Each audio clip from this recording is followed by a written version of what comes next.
channel. So we're going to look at some real basics on file management. A lot of people that are experienced already know this. So this is more for just a sort of a rudimentary start out for people that are just getting into MPC, and ask questions about the sound packs in particular. So all the sound expansion packs that I have, which I got in a question the other day, they're compatible with MPC software, and they're also compatible with the MPC and standalone. Okay, and so today I'm going to address sort of the difference of the file structure, so you can kind of look, just so you have an idea of what's going on. So the MPC expansion packs, okay, when you buy them, are going to sort of have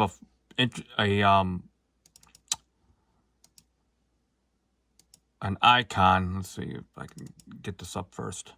Okay, so see if I could just zoom in on this. Okay, so see these are basically installer packs, and they're executable files that can only be opened up with the software itself. So you can see there's like a little black JPEG with 4 little red squares, and that's the installer. Okay, so in other words, you can't just drag these on a drive and then put them into your computer, or you can't just put them into your solid state or your SD card in your standalone MPC.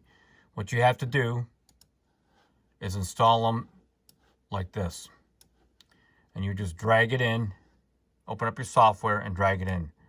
All right, and then you're going to see a little icon like this, and it's going to say, do you want to install blah, blah, blah, okay? And that's how you know you've done it properly. Now, installing it into your desktop software obviously only installs it into your software. So once you have the expansion packs in your software, you can kind of see, I'm going to just kind of go through this a little bit. So you can see these are the custom expansion packs.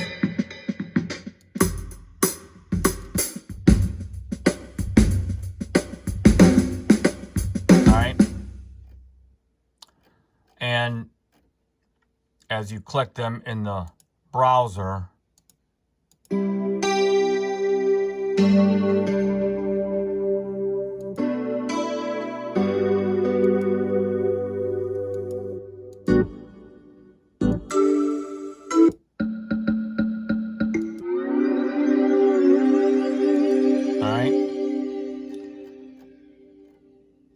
so this is always, so I typically don't use the actual browser from the computer. I usually use the browser from the expansion. Which is right here. But I usually do this because I usually do that on screen so you can see it better on the camera. Okay, so now that they're inside the actual computer, the actual files themselves on the Mac and the PC are going to actually be installed on a invisible or hidden file partition that you have to kind of get into. All right, so, and on the PC, you just have to hit show hidden files, and on the Mac, typically, if you're doing it for the first time, you have to go into the Finder and hit the Go, and then when you hit the Control button, the library shows up like this, see? And that allows you to get into the file system. Once you get in that file system, just create a shortcut so that you can get back in there. Okay, so speaking of the file system, so here's an example on the left of what a file folder with the expansion will look like. They take 2 different forms. So on the left is the actual, it's a, not DNS, I can't remember the name of the file, but it's file structure, I can't even remember now. But it's basically like a url.com. It's going to be whatever the name, dot whatever, dot whatever. And these are the names when I went and built expansions. This is the format that I used. Okay. And so if I open it up, it's going to have various samples, and it's going to have obviously programs, but more so it's going to have other files, cached JSON files, that are going to be needed in here so that the computer can go back and reference the file itself and catalog everything from the actual hard drive. Now on the right, it's going to be the same file. So for example, I got the 80s drums, and it's going to say 80s drums 1.5, and it's going to take the file name of the actual expansion when I programmed and build these. All right, so it's going to look different. Point is that these files are not compatible. You can't just drag this file and put it inside the MPC. It's got to be converted. Okay.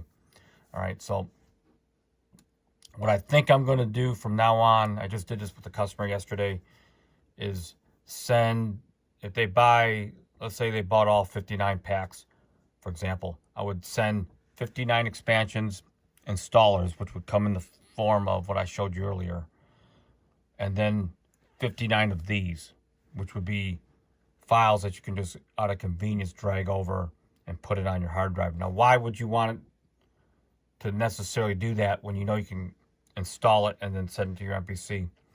Because I realize there are a few people out there that just don't use computers. It's just the way it is. And they bought an MPC and they're going to use it as standalone, and they have no desire to connect it to the computer at all. There are a lot of disadvantages in doing that, but it's your choice. And also realize that there are some people out there that are using Renaissance still, and there's no need to have an actual file for a standalone file, because they're just going to be using a Renaissance at that moment. All right. So they would just need the computer file itself.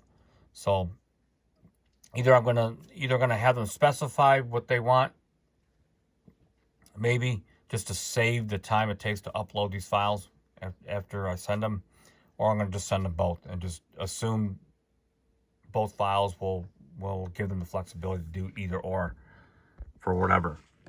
All right. So that's pretty much the general gist of that. Again, this is for beginners, people that are just starting out. Now, real quickly, once they're in the MPC software, you'll go under Tools. If you're on a PC, you'll do it from here. You go over to Tools, Expansion Manager, and then all your expansions, as you can probably see on the left-hand side of the screen, they'll show up here. To actually install them, you'll go to Export at the very bottom right-hand corner. Very important, have your MPC hooked up in control mode, all right? And then your hard drives will show up, and make sure you select I've got two hard drives inside here. I've got the solid state and I got a SD card.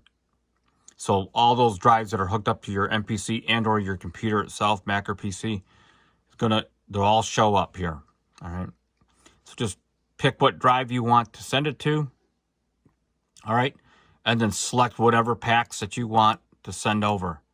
If you go all the way down to the bottom, you can actually select them all. All right. It just saves a little time.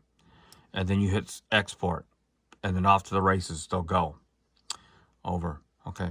So a little tip for you guys, for everyone.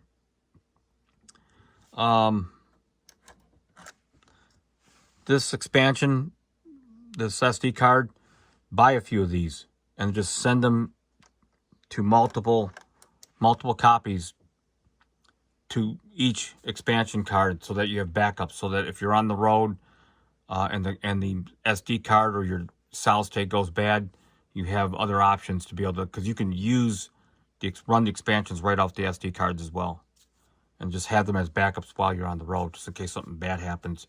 You have another copy that you can use without having to have another computer with you, so forth and so on. So anyway, until next time, peace out.